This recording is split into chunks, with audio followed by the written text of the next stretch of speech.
Today was the day that Roman Abramovich announced that he is selling Chelsea Football Club.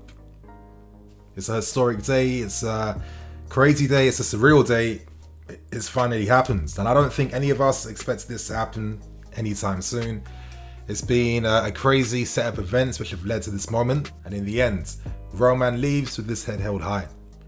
Roman leaves achieving every single dream and goal that he set out to do with this football club. He's produced so many historic, memorable moments for us.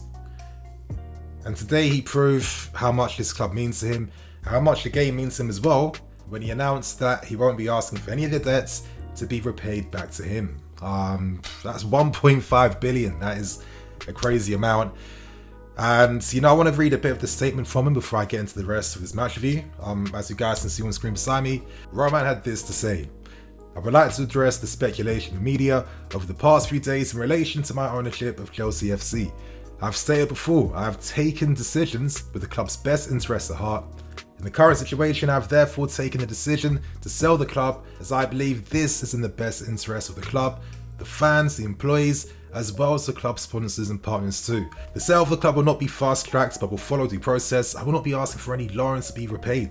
This has never been about business nor money for me, but about the pure passion for the game and the club. Moreover, I've instructed my team to set up a charitable foundation where all net proceeds from the sale will be donated. The foundation will be for the benefit of all victims of the war in Ukraine. This includes providing critical funds towards the urgent and immediate needs of victims, as well as supporting the long-term work of recovery. Please know this has been an incredibly difficult decision to make, and it pains me to part with the club in this manner. However, I do believe this is in the best interest of the club. I hope that I will be able to visit Stamford Bridge one last time to say goodbye to all of you in person. It has been a privilege of a lifetime to be part of Chelsea FC, and I'm proud of all our joint achievements. Chelsea Football Club and its supporters will always be in my heart. Thank you, Roman. I feel like as a club, we'll always have to be forever indebted to Roman for putting us in the current position that we are in. For me, we must never let his efforts go in vain.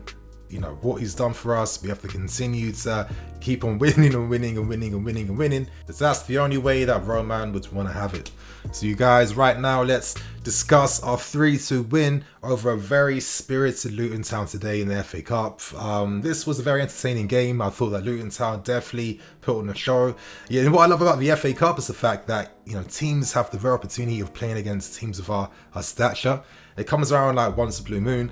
And the way they put all the effort in, the way they play with so much desire and passion, like in a game like football, which is essentially, a competition sport, if people, raise their game, if they play with confidence and play with their hearts, you can always do so much and make it such a difficult game. And, credit to him for getting 2 goals in the game today.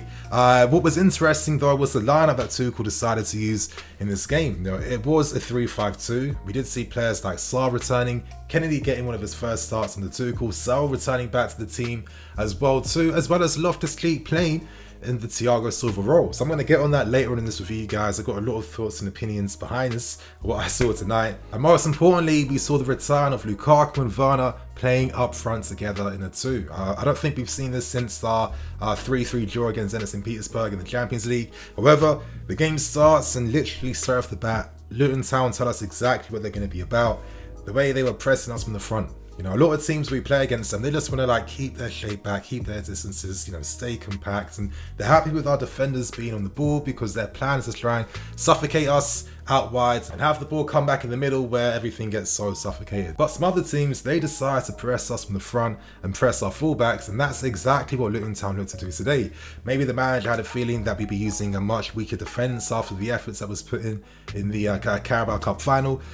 If that was the case, very well played, very smart decision, and it was a great goal they scored right at the start. I have to put my hands up. Great set piece, incredible header as well. Malang Sarr being the culprit today in what was an incredibly poor game from him. I'll touch on him very, very soon, you guys. But once it became 1-0, Luton Town had another good opportunity to take the game forward. And to be honest, it wasn't until the 25th minute until we started to really show what we were about. Naturally, I guess, Luton Town, after pressing with so much intensity, you are going to get a bit tired as the game's going on, and that's normally when we smell bloods and look to attack them. I thought we controlled the game from that point going forwards, keeping possession of the ball very, very well. But, we still didn't look to have too many clear-cut chances. A few half ones, Saul as well too. Until later on, we created an attack against the run of play. Essentially, Timo Werner goes one of his, very static and two-dimensional dribbles. Thank God this time it rebounds off a Luton Town player into the path of the onrushing Saul, who puts in a very classy and composed finesse curler down the right hand side. I thought Saul looked good today. I thought he was moving the ball quite crisply, quite sharp. He looks to get forward very well too, having an opportunity at the far post from the header right before that equalising goal. So, definitely positive signs from him. He definitely looks to be a much more confident and sharper player. And I wonder if Tuchel's going to give him more opportunities now as the season is going on. But regardless, you guys, things weren't too great because before the first half ends, we concede a goal again. This was a good counter-attack from them, I have to say, but Malang Sarr, I don't know exactly what he's doing, but I've been saying for a while, you guys, he's young, and I accept that he will grow and improve and learn, but at this point in time, I feel like other players and defenders have shown a much higher game understanding than what I've seen from Sarr. I definitely think that circumstances have allowed him to get the game time he's currently getting, but I feel like even the younger guys like your Jevs, your Tomori, so many others, they've played the game at a much higher and consistent level than Sarr. I feel like he can get caught on the ball a bit too much sometimes. I think his body positioning at times too can be a bit too closed off. It's why he's slow to react off his line to try and deal with any danger. And I just think sometimes, his reading of when to step forward and when to just stay back is still quite iffy at times too. I thought he looked terribly poor throughout the entire game. Most individual mistakes coming from moments involving him. And no surprise, Luton Town took advantage of that. And let's see how he steps up and comes back from that. But regardless, they made it 2-1. We go into the second half, and instantly we saw the team come out very, very early. That's funny. You can imagine that Tuchel was absolutely bollocking these guys, getting in their faces, getting angry, saying, "What the hell are you doing today?" And we saw a different intensity from the team. And I think one of the stars of the second half and stars of the entire game was Ruben Loftus-Cheek today. I've always felt like some of the criticism that he's got has been very unwarranted this season.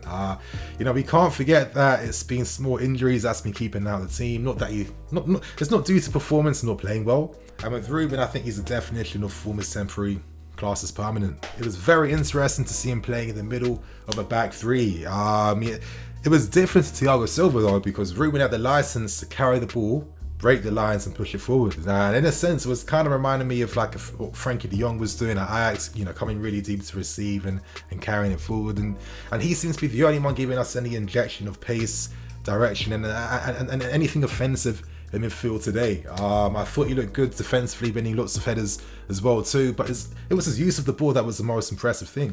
And the pass he played for Timo Werner, credit to Werner.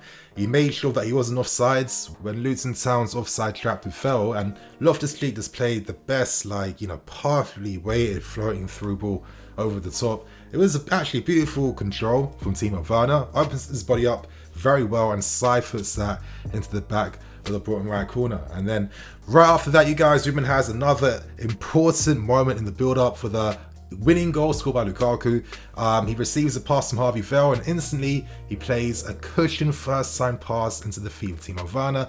And I found it interesting that, it's twice on two occasions Ruben found Werner early, and Werner's all about receiving early. So, it was interesting to see that they had a bit of an understanding connection in this game today, and it was a great cross from Werner who gets an assist, as well as a goal today scored by Lukaku. And, for the observant guys, I feel like anytime Lukaku and Werner do play together, they kind of create for each other, and they do both get on the score sheet. I know that we haven't seen too many examples of this. We saw this against Zenit St. Petersburg. I think maybe another game as well this season too.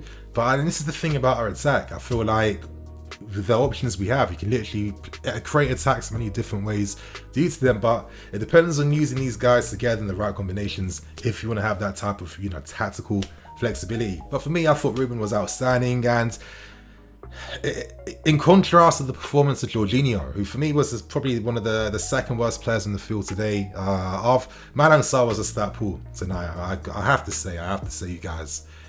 But just the difference with what Ruben was doing the ball and his use of the ball and his passes compared to Jorginho. It's not the first time that we've seen Thomas Tuchel, in a sense, drop Jorginho from the team.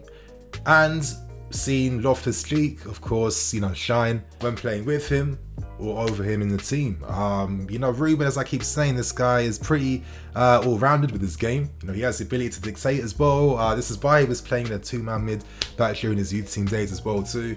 But I'm always going to think him playing as that offensive 8 is the very best position where he'll play to like the top of his range. But his performances like this from Ruben, he's been an incredible squad player for us throughout this season. Despite, for me, I think he could have like a long-term squad role in the team for many years to come. But regardless, you guys, in the end, this wasn't the most beautiful of wins. It was still a very entertaining one. Credit to Luton Town for making this a game as well too. It was nice to see players like Harvey Vale coming on. I thought he looked a little bit rusty at times, but he did show some good qualities and thrusts. I thought Pulisic had like an interesting and offensive introduction into the team. And there was lots of times where Reece James was just using like his defensive IQ and his upper body strength to just steal the ball and see us out in like dangerous situations. So in the end, we qualify, we go through to the next round. Let's hope that this time we can reach another domestic final and hopefully win it this time, because we've lost 4 finals at Wembley on the bounce, which is a bit mad, you guys. So you guys, on that note, we're going to wrap things up, keep things moving. Expect more videos to be out, especially surrounding this whole story surrounding Abramovich. Catch you guys later. Cool.